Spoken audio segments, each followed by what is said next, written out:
Welcome to the series of lectures on statistics.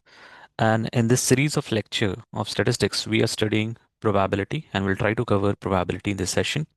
And specifically for student appearing for CFA and FRM examination and CFA Level 1 and FRM Level 1 examination.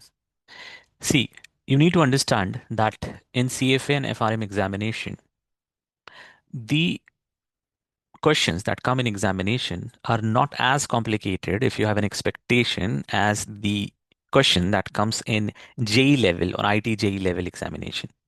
So you don't have to solve like 100 and 200 difficult and complex question because they're not testing you on whether you are able to solve some convoluted question. They are testing you to understand whether you can apply probability in the finance world in the right way. Can you calculate return? Can you calculate standard deviation, variance with the help of probability? Do you have the right sense of probability or not? The other important thing that you have to understand, if you don't have the basic understanding of probability, you won't be able to understand the concept like normal distribution, chi-square distribution, binomial distribution, Bernoulli distribution, Poisson distribution, because without understanding probability, how you can jump directly into probability distribution. So it is essential that you understand the rules and regulations of probability, the blueprint of probability. And if you have this blueprint handy with you, if you solve like 10, 15 questions, keeping these rules and regulations that we are going to discuss, the blueprint that we are going to discuss in this session, you will start building an intuition about probability and the rest other question you would be able to solve very easily. So in this session, our focus is to understand that blueprint. You just have to remember the blueprint, the rules and regulation of probability, start solving the first 10 questions, keeping these blueprint in mind, and then you will start building the intuition. So, okay. What is this blueprint?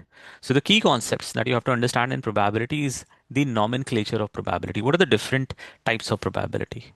Okay, like what is the subjective probability? What is theoretical probability? What is conditional probability? What is unconditional probability? What is marginal probability? So you first understand what are the different categories or nomenclatures or terminology of probability. The second, which is very important, is to understand the events.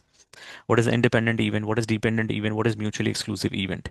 And once you understood this, the next is to understand and rule, or rule, total rule, which is also called as the probability rule of multiplication and addition. However, it is not just multiplication and addition rule, it is slightly more than that. And at the last, Bayes theorem. Okay, so if you understand this blueprint, you would be able to solve 95% of the questions in CFA and FRM examination. So first of all, let's start with what are the different perspective of looking into probability. And that gave rise to the different stream of probability or classification of probability, that is theoretical probability, experimental probability, and subjective probability. Theoretical probability is also called as classical probability. For example, if I ask you what is the probability of head occurring in the tossing of a coin, you will simply say it is 50% because the number of outcome, the number of outcome in the favor, the number of outcome in the favor is 1 because there is only one side of the coin which has head, and the total number of outcome, which is the universe, is 2. So 1 by 2, 50%. Okay. Now, if I say what is the probability that 4 occurs in the roll of a dice. So there is a dice and you want to know what is the probability of 4 occurring. So there is only one face in the dice which corresponds to 4. So the number of outcome in the favor is 1 divided by the total number of outcome, which is 6 because the dice has 6 faces. So what I'm trying to highlight with this example is that there is one universal formula for probability, be it experimental probability, theoretical probability, subjective probability, or anything on the planet. The universal formula for the probability is number of outcome in the favor divided by the total number of outcome. That's it. But as you change the perspective, the number of outcome in the favor changes and the total number of outcome changes. You will see in this session. So for theoretical probability, it's classical, it's theoretical. But how the perspective changes. Now, if I say, let's toss like 100 coins and head appears in just 3 tossing. So what is the number of outcome in the favor? Only 3. What is the total number of outcome? 100. So the probability changes from 50% to 3%.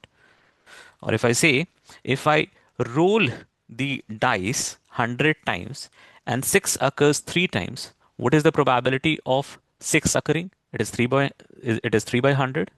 It is 3%. So as you moved into the domain of experiment or empirical evidence or historical evidence, the probability changes. And we call it experimental probability.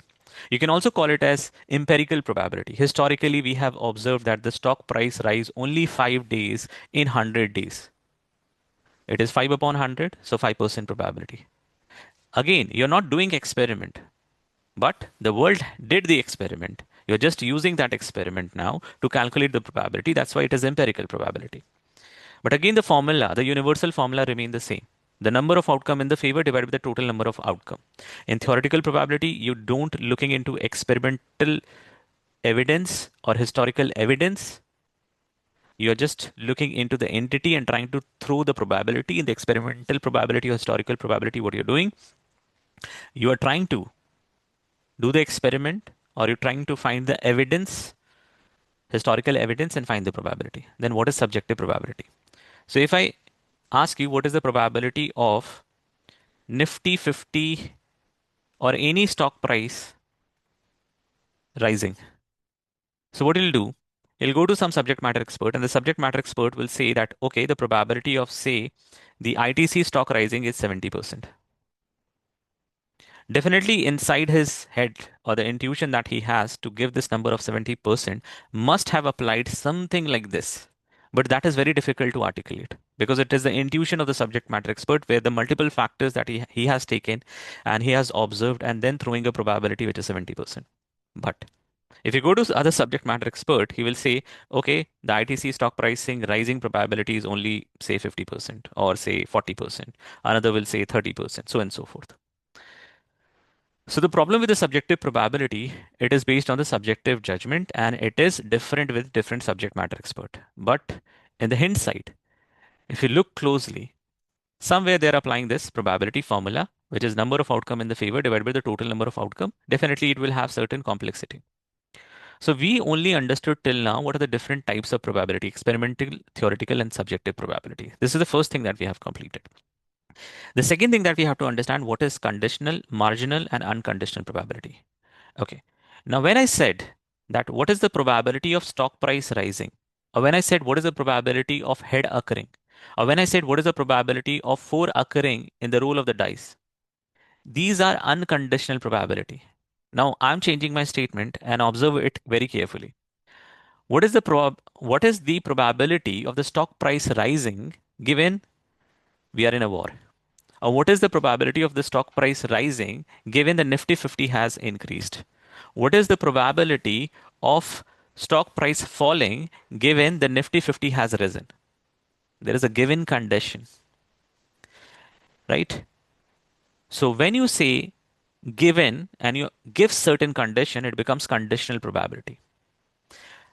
In the first statement, you are just talking about the pure probability. That is unconditional probability. What is the probability of the stock price rising? That's it. Nothing given. In the second, you are saying what is the probability of the stock price rising given something has happened? Now that is dependent upon, conditioned upon something has happened. And that is a conditional probability and the probability will change. Okay. We'll try to understand that how the probability will change with a very basic example. So there is a class of 100 students and there are 50 students who are studying maths, 50 students who are studying physics. In the 50 students of maths and physics, 20 students are studying maths and physics both. So there is only 30 students who are studying maths only and 30 students who are studying physics only. But there are 20 students who are studying maths and physics. And there are 20 students who are not studying maths and physics, but some other domain. Now you have to say what is the probability that student is studying math. So what you will say? You will say the number of outcome in the favor divided by the total number of outcome.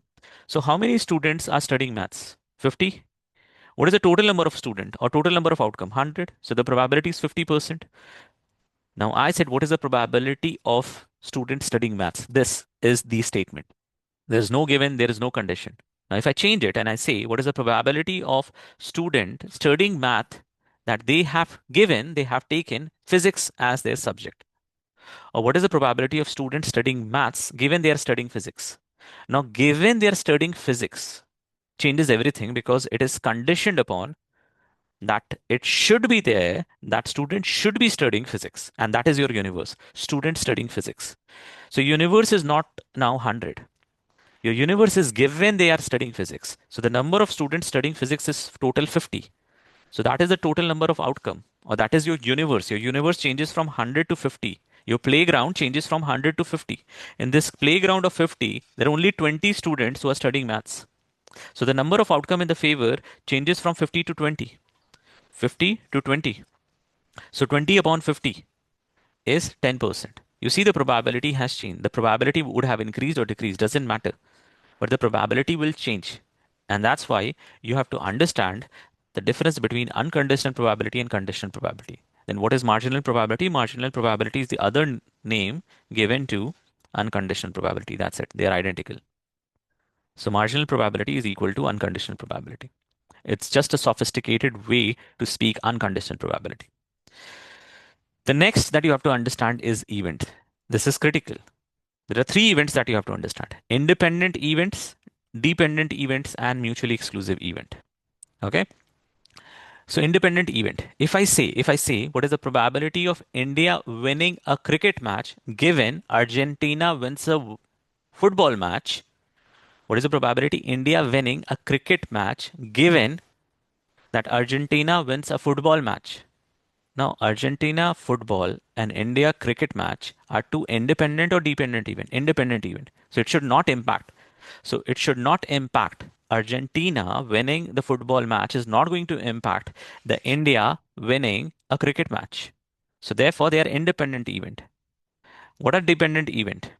So for example, if I say, what is the probability of Tata Steel stock price rising given the Indian market has risen? Now, this is a dependent event. But if I change the statement and say, what is the probability of Tata Steel stock price rising given there is a lunar eclipse? They're independent event. It is completely irrational to talk about them in the terms of probability. Correct? What is mutually exclusive event? The mutually exclusive events are the event they cannot happen simultaneously, like day or night.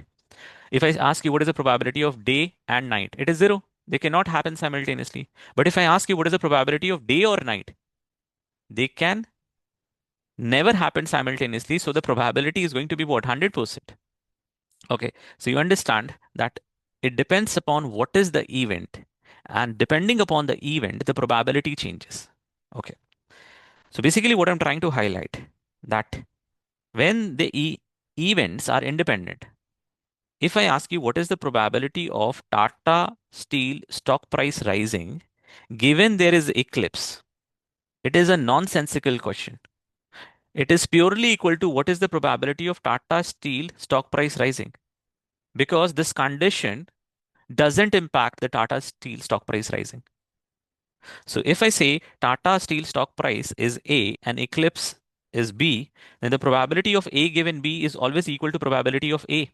Or if I say what is the probability of eclipse happening given the Tata Steel stock price has risen, probability of B given A doesn't make sense. It is purely the probability of eclipse happening. So probability of B. Now, dependent event. However, if I change the statement and say A is Tata Steel stock price rising given Nifty 50 has risen. Now, yes, Nifty 50 will impact Tata Steel stock price rising because Nifty 50 is what? Indian market. So if Indian market is rising, then definitely the probability of stock price, any stock price will increase. So yes, the probability of A given B is equal to probability of A given B. The conditional probability makes sense here. It is not equal to unconditional probability or the pure probability. So you see the probability changes if you're moving from independent event to dependent event. Here, if I'm saying that the probability of Tata Steel stock price rising is 70%, and if I say what is the probability of Tata Steel stock price rising given there is eclipse, it is going to be 70% only. But here it is not going to be 70%. If I say what is the probability of Tata Steel stock price rising given that Nifty 50 has risen, it is not going to be 70%. It is going to be different because your universe has changed. The Nifty 50 has risen. The same way in this question, your universe has changed from the total class to what? Physics. Last, how probability changes for mutually exclusive event. Now, if I say my A event is day B event is night. If I say what is the probability of day happening given there is night, it is zero. What is the probability of night happening given there is day? It is zero. And if I say what is the probability of day and night happening simultaneously, that is also zero. But if I say what is the probability of day or night happening, that is going to be 100%. Either it would be day or night. So you see how probability changes as the event changes. Because event, effect, and or condition, everything. Okay. With that, we'll pause here because in the next session, we have to cover the rules, the multiplication, addition. However, it is not multiplication and addition rule, it is AND rule, OR rule, and total rule and Bayes theorem. And we'll solve certain question. See, what I'm trying to teach you. I'm trying to teach you that if you remember these blueprints, these important point, and if you solve the question, you would be able to solve all the questions. Just you have to keep these rule in mind for 10 to 15 questions. So in the next session, we'll do AND rule, OR rule, total rule, an important Bayes theorem. But you cannot understand AND rule, OR rule, or total rule, or Bayes theorem if you don't understand unconditional, conditional, probability, dependent event, and mutually exclusive event. So for the next session, be prepared. You have to have a prior knowledge of these terminologies, and then we can understand the AND rule, OR rule, total rule, and Bayes theorem. So we'll end the session here. See you in the next session of probability. Thank you. Have a nice day.